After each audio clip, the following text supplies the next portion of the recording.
మేము ఉస్మానియా యూనివర్సిటీ విద్యార్థి చేసే నాయకులం. దాదాపుగా అన్న రాజీనామా చేసిన నాటి నుంచి ఇక్కడ మేము అన్నకు మద్దతుగా ప్రచారం నిర్వహించడం జరుగుతుంది, పలు సభలు నిర్వహించడం జరుగుతుంది. చాలా ప్రజలలో చాలా అద్భుతంగా రెస్పాన్స్ ఉంది.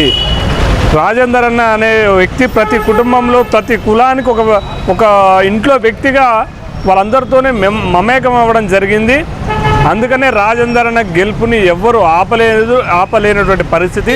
వాళ్ళ కేసీఆర్ సైతం కూడా ఏమవుతుంది, నాకు నా సీఎం కుర్చీ కూలిపోతుందా, రాజేందర్ గెలిచినాక నేను రాజేందర్ని ఓడగొట్టలేకపోతే తెలంగాణ సమాజానికి నేను ఏ విధంగా పరిపాలిస్తానని చెప్పేసి ఒక భయం స్టార్ట్ అయింది. ఆ భయంలోనే భాగంగా ఇవాళ ఈ విధంగా ప్రలోభాలకు గురి చేస్తుండ్రు.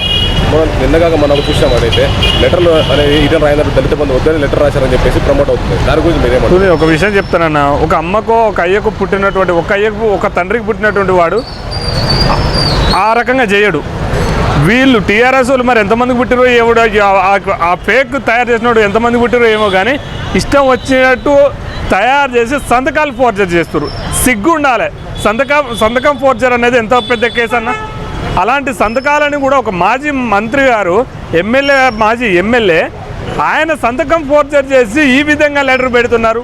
అరే స్పష్టంగా చెప్పిండు కదా గోయల్ గారు, నాకు ఎలాంటి లెటర్ అందలేదు, నాకు ఎలాంటి లెటర్ రాలేక ఆడలేక మధ్యలో పారిపోయినట్టు దళిత బంధు ఇవ్వలేక, దళితులకు 10 లక్షల దళిత బంధు ఇవ్వలేక, బడ్జెట్ లేక వాళ్ళు కావాలని టీఆర్ఎస్ వాళ్ళే కావాలని తప్పుడు నకిలీ ఈ లెటర్ను సృష్టించారు.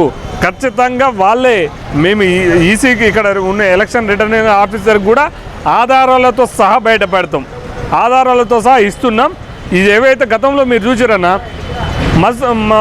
మధుసారు అని చెప్పేసి వాళ్ళ బామ్మర్ది ఎవరినో దళితులను కించపరుస్తున్నట్టు చెప్పేసి ఆ ప్రచారం పెట్టి ఆ ఒక వాట్సాప్ స్టేటస్ అనేది వాట్సాప్ చాటింగ్ బయట పెట్టారు.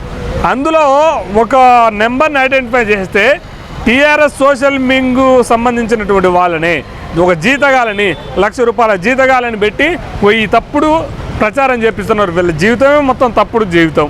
వారు మొత్తం తప్పుడు తడకల్లాగా వాళ్ళు వ్యవహరించడం చేస్తున్నారు. ఈ దళిత బంధు ఇవ్వలేక రాజేందర్ ఓడగొట్టడం కోసం ఈ విధంగా తప్పుడు చేస్తున్నారు. ప్రజలు ఎలా భావిస్తున్నారు అన్న? ఒకటి మాత్రం వాస్తవం, పిచ్చి తుగ్లక్ ప్రజలు ఏమనుకుంటున్నారంటే గతంలో పిచ్చి తుగ్లక్ ఉండేవాడట, ఆయన పాలన ఇట్లా ఉండేవాడట అట్లా ఉండేదట అని చెప్పేసి చరిత్రలో చదువుకోవడమే. కానీ కేసీఆర్ని చూస్తే ఖచ్చితంగా పిచ్చి తుగ్లక్ వారసులాగా కనపడుతుండు. ఈయన పిచ్చి తుగ్లక్ అనిపిస్తుంది. ప్రజలే ఒకటే అంటున్నారు, కేసీఆర్ అనేవాడు పిచ్చి తుగ్లక్, కేసీఆర్ ఫ్యామిలీ ఒక పిచ్చి తుగ్లక్ పాలన.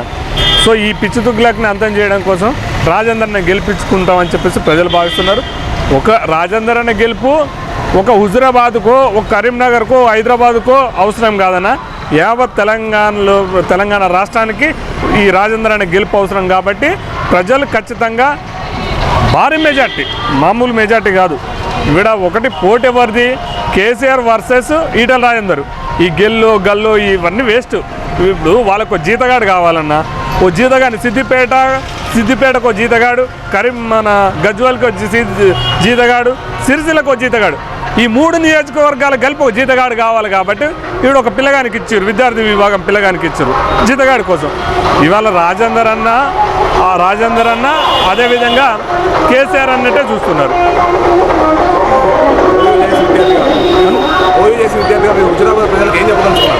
ఒకటి ప్రజలారా, ఇవాళ ఉద్యోగాలు లేక ప్రతి ఒక్క నిరుద్యోగులు ఆత్మహత్యలు చేసుకుంటున్నారు. ఒకవేళ ఈడ అటమెటం అయితే ఈ రాష్ట్రంలో వేల మంది నిరుద్యోగులు ఆత్మహత్య చేసుకునే పరిస్థితి ఉన్నది. మమ్మల్ని కాపాడనుకోవాలంటే, మమ్మల్ని బతకనివ్వాలంటే, మేము బతకాలంటే మీరు ఖచ్చితంగా రాజేందర్ అన్నకు ఓటేసి 1,00,000 ఓట్ల మెజార్టీతో గెలిపించండి. ఒకవేళ మా చావులు చూడాలనుకుంటే మీరు టీఆర్ఎస్కి ఓటేసుకోండి. మేము నిరుద్యోగులం, తెలంగాణ ఉద్యమంలో పాల్గొన్నటువంటి విద్యార్థులం, ఉద్యోగం లేక 7 ఏళ్ల నుంచి మేము చాలా బాధపడి చాలా ఇబ్బందులకు గురవుతున్నాం.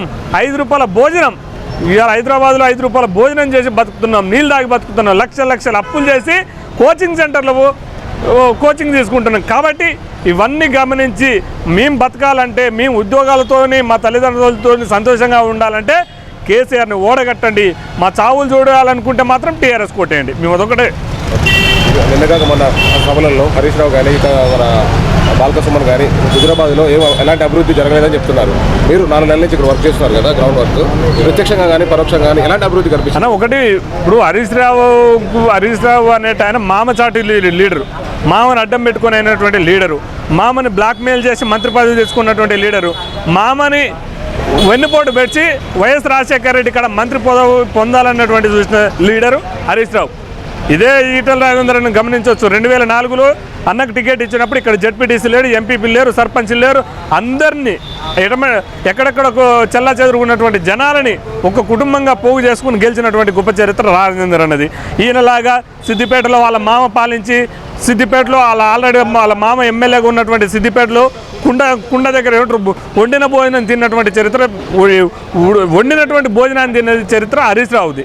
కానీ అన్నీ తయారు చేసుకొని అన్నీ ఏర్పాటు చేసుకున్నటువంటి చరిత్ర రాజేందర్ అనేది. డెవలప్ అంటున్నావా నువ్వు? ఇవాళ ఇక్కడి నుంచి జమ్ముకుంట నుంచి హుజురాబాద్ పోతున్నటువంటి రోడ్లు నీ మామ వేయాలి, రాజేందర్ అని వేయించుండు. అక్కడి నుంచి నువ్వు వీణవంక పోతున్నటువంటి రోడ్లు నీ మామ వేయాలి, రాజేందర్ అని వేయించుండు. నువ్వు ఇవాళ సభలు పెడుతుంటే లైట్ల కింద సభలు పెడుతున్నటువంటివి కూడా నీ మామ పెట్టేయాలి, రాజేందర్ అని పెట్టించండు. ఇవాళ నీ డ్రింకింగ్ వాటర్ తాగుతున్నటువంటి వాటర్ నీ మామ తెప్పియాలి, రాజేందర్ అని పెట్టినటువంటి మొత్తం A to Z నువ్వు ఇవాళ డెవలప్ అయిందో లేదో నువ్వు మాట్లాడుతున్నావు కదా. 5,000 డబుల్ బెడ్రూమ్లు కట్టిస్తే నువ్వు వెళ్ళి కట్టించలేదని బ్రోకర్ మాటలు మాట్లాడుతున్నావు. ఇవాళ హరీష్ రావు అనేట ఆయన చోర్ మాటలు. ఆయన మంత్రి పదవి ఏడ ఊసిపోయిద్దో, రాజేందర్ అన్న ఓడగొడితే, రాజేందర్ అన్న గెలిస్తే ఆయన మంత్రి పదవి ఏడ ఊసిపోతుందో అని చెప్పేసి భయపడుతున్నాడు. మీరు ఒకటి గమనించండి అన్న, కేటీఆర్ పదే స్టేట్మెంట్లు ఇస్తుండు. ఏం స్టేట్మెంట్లు ఇస్తుండు? ఇదొక లోకల్ ఎన్నిక, మాకు చిన్న ఎన్నిక, లోకల్ లీడర్లు చూసుకుంటారని చెప్తుండు. అంటే హరీష్ రావు లోకల్ లీడరేనా ఇక్కడ? అంటే హరీష్ రావుని స్థాయి తగ్గించడం కోసమే ఇవాళ వాళ్ళు చేస్తున్నటువంటి పరిస్థితి. ఇటు నీ రాజేందర్ అనే వాళ్ళు గెలిస్తే నన్ను రాజకీయంగా అంతం చేస్తాడని మామ అల్లుళ్ళ బామ్మడిదల పంచాయతీ అనేది. ఇది యువతల మీద నెట్టాలనుకుంటే ఎట్లా? డెవలప్ చేసినా లేడా? నీ కళ్ళ కనపడకపోతే మేము లేకపోతే కళ్ళ హాస్పిటల్ తీసుకుపోయి చూపెడతాం. అర్థమైందా? ఎల్బీ ప్రసాద్ హాస్పిటల్ మేము చూపెడతాం. హరీష్ రావు అనేది చోరు మాటలు. హరీష్ రావు జీవితం ఈ ఎలక్షన్లతో ఆయన పొలిటికల్ జీవితం అంతం. ఇంకొక మాట కూడా హరీష్ రావు ముఖ్యమంత్రి పదవి కోసమే పోరాటం చేసిన, అందుకోసమే బయటకు వచ్చారని చెప్పేసి అన్న. ఇప్పుడు ఒక విషయం అయితే వాస్తవం చెప్పొచ్చు అన్న, ఆయనలాగా వెన్నుపోటు పొడవాలని చెప్పేసి ఆ రోజు వైఎస్ రాజశేఖర రెడ్డిని కలిసి బుక్ ఇచ్చి మంత్రి పదవి తీసుకొని 100 కోట్లు తీసుకుందామని హామీ రాజేందర్ అనేది తీసుకోలే. ఈ రోజు కూడా అమిత్ షా కాడికి వెళ్ళి, బీజేపీ వాళ్ళ కాడికి వెళ్ళి నన్ను ముఖ్యమంత్రి చేయండి, నేను మీ పార్టీలో జాయిన్ అవుతా అని చెప్పేసి చేరతానని చెప్పి సందర్భం ఈయనకే ఉన్నది. అంతెందుకన్నా ఇదే హరీష్ రావు గారి భార్య మంత్రి పదవి ఇవ్వలేదని చెప్పేసి, కాళేశ్వరం ప్రాజెక్టు ప్రారంభానికి హరీష్ రావుని పిలవలేదని చెప్పేసి హరీష్ రావు ఏడిస్తే తన భార్య తీసుకెళ్ళి కేసీఆర్ చిత్రపటాన్ని పగలగొట్టింది. కేసీఆర్ చావాలని కోరుకుంది. ఇలాంటి లీడర్ తత్వం ఎవడేవి? నువ్వు కోరుకున్న పదవులు నీ భార్య చేసినటువంటి వ్యవస్థ రాజేందర్ అన్న చేయలేదే, రాజేందర్ అన్న భార్య చేయలేదే. ఏనాడు కూడా జనాలలోనే ఉండి కానీ పోలీసులను పెట్టుకొని బయటికి పోలేదే. హరీష్ రావు అన్ని మాయమాటలు. హరీష్ రావు జీవితం, పొలిటికల్ జీవితం హుజురాబాద్ బిడ్డలు కథం పెడుతున్నారు. ఇవాళ సిద్దిపేటకు ఇలా ఒకటి ఆలోచించన్నా, రంగారెడ్డి జిల్లాలో హైదరాబాద్ పటాన్చెరువులో వచ్చిన ఇన్కమ్ ఓన్లీ సిద్దిపేటకు, సిరిసిల్లకు, గజ్వేల్కి ఎట్లా పోతాయన్నా? హుజురాబాద్కి ఎందుకు పెట్టరన్నా? హుజురాబాద్కి ఎందుకు పంపరు? మీ జాగిరా? ఈ రాష్ట్రం మొత్తం ఇన్కమ్ మొత్తం గాడికే పంపిస్తారా? మనం ఎందుకు కొట్లాడి చేసిన తెలంగాణ కోసం? ఆ రోజు ఆంధ్రోళ్ళు మనకు దోచుకుంటారనే తెలంగాణ కొట్లాడి చేసి తెచ్చుకున్నాం కదా. మరి నీ ఇన్కమ్ మొత్తం వీళ్ళకే పంపుతున్నావు. హుజురాబాద్కి ఎందుకు రానియలేదు? నువ్వు హుజురాబాద్కు డబుల్ బెడ్రూమ్లు ఇంకొన్ని కావాలంటే ఎందుకు రానియలేదు? డెవలప్మెంట్ నిధులు ఎందుకు రానియలేదు? మీ నియోజకవర్గం కూడా డెవలప్మెంట్ చేసిర్రు. ఇవాళ రాజేందర్ నా డెవలప్మెంట్, నా నియోజకవర్గం డెవలప్మెంట్ కావాలి, నా నియోజకవర్గంలో ముసలి వాళ్ళు పింఛన్లు అడుగుతారు, పింఛన్లు ఇవ్వాలి, నేనేమిటికి మంత్రి పదవి అంటే మాత్రం తీసేస్తావా? ఇవన్నీ వీళ్ళ కల్వకుంట్ల కుటుంబం అంతా డ్రామా కంపెనీ అన్న. కల్వకుంట్ల కుటుంబాన్ని అందం చేస్తేనే ఈ తెలంగాణ బాగుపడుతుంది. ఒకటే ఇంతకుముందు చెప్తున్నా, ఇప్పుడు చెప్తున్నా, ప్రజలారా ఒక్కటే ఆలోచించండి.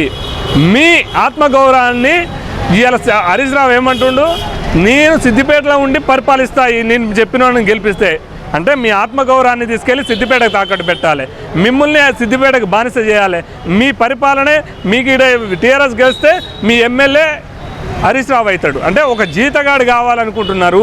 జీతగాడు కావాలన్నా, బానిసత్వంలో ఉన్నటువంటి గెలిచిన కావాలన్నా, లేకపోతే పులి లాంటి పాలించే అందరిని ఏకం చేసే రాజేందర్ అన్న కావాలో మీరు ఆలోచించుకోండి.